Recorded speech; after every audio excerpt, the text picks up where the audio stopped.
আপনাদের প্রতি আমার উদাত্ত আহ্বান থাকবে, আপনারা আপনাদের এই জীবনটাকে সুন্দরভাবে উপভোগ করুন। জীবন আসলেই সুন্দর, আপনারা যদি উপভোগ করতে জানেন। আপনারা এখানে অনেকেরই ফেসবুকে দেখি যে ডিপ্রেশনের পোস্ট দেন। ডিপ্রেশনের পোস্ট দিবেন কেন? আপনাদের যখন মন খারাপ হবে, আপনারা যখন অর্থনৈতিক শূন্যতায় ভুগবেন, আপনারা আল্লাহর ওয়াস্তে উজু করে মসজিদে গিয়ে 2 রাকাত নফল নামাজ পড়বেন। আল্লাহর ওয়াস্তে খোদার কসম আপনাদের ডিপ্রেশন কেটে যাবে। কিন্তু আপনারা নামাজ পড়েন না, অথচ চান যে আল্লাহ আপনাদেরকে ডিপ্রেশন কাটিয়ে তুলুন। আল্লাহর কাজ আপনারা করেন না, কিন্তু আপনারা চান আল্লাহ আপনাদেরকে ভালোভাবে জীবন উপভোগ করার মতো সুযোগ দিক। কিন্তু আল্লাহর কাজ করলে আল্লাহ অবশ্যই আপনাদেরকে সুন্দর একটা জীবন উপভোগ করার সুযোগ দিবে, আমি আশা করি। আপনাদেরকে অনেক সময় কিশোর গায়ক হিসেবে আমাদের সমাজ চিহ্নিত করে, আমাদের সমাজের প্রশাসন আপনাদেরকে কিশোর গায়ক হিসেবে চিহ্নিত করে। আমি বিশ্বাস করব আমার পাশের প্রতিবেশী আপনারা আপনাদেরকে কেউ যাতে কিশোর গায়ক হিসেবে চিহ্নিত না করে।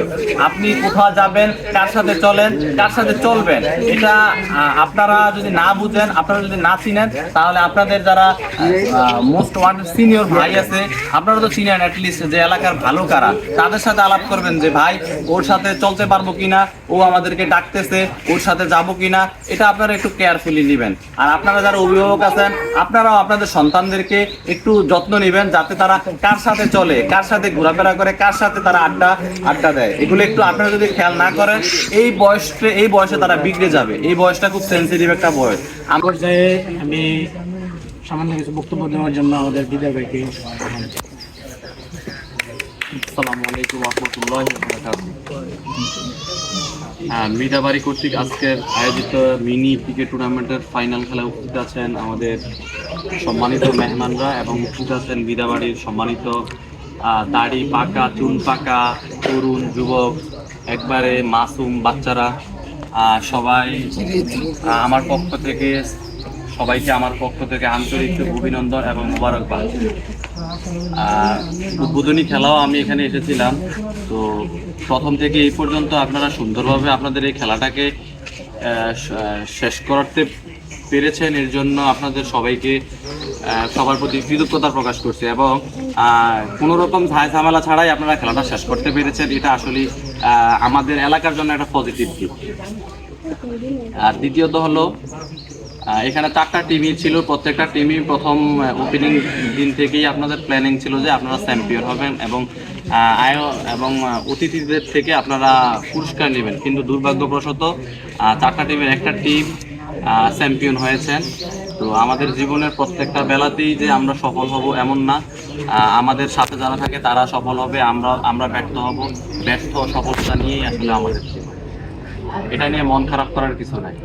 আর আজকের খেলায় আমরা যারা এখানে উপস্থিত হয়েছি, আমাদের প্রত্যেকেরই একটা শিক্ষার বিষয় হলো, আমরা 8 ওভারের খেলাটা আমরা 2 ওভারে শেষ করে ফেলেছি।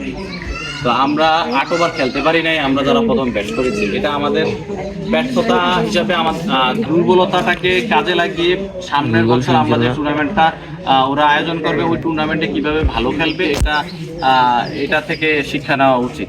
আর আমরা মাত্র তরুণ, আমরা মাত্র যুবক, আমরা যদি আমাদের জীবনটাকে ধৈর্যের সাথে প্রতিটা পদক্ষেপ গ্রহণ করি, আমরা যদি ধৈর্যের সাথে সবর করে 8 ওভার খেলার জন্য যদি আমরা চেষ্টা করে যেতাম এখানে, আমার মনে হয় যে 30-40 রান হওয়াটা খুব বেশি কষ্টসাধ্য ছিল না।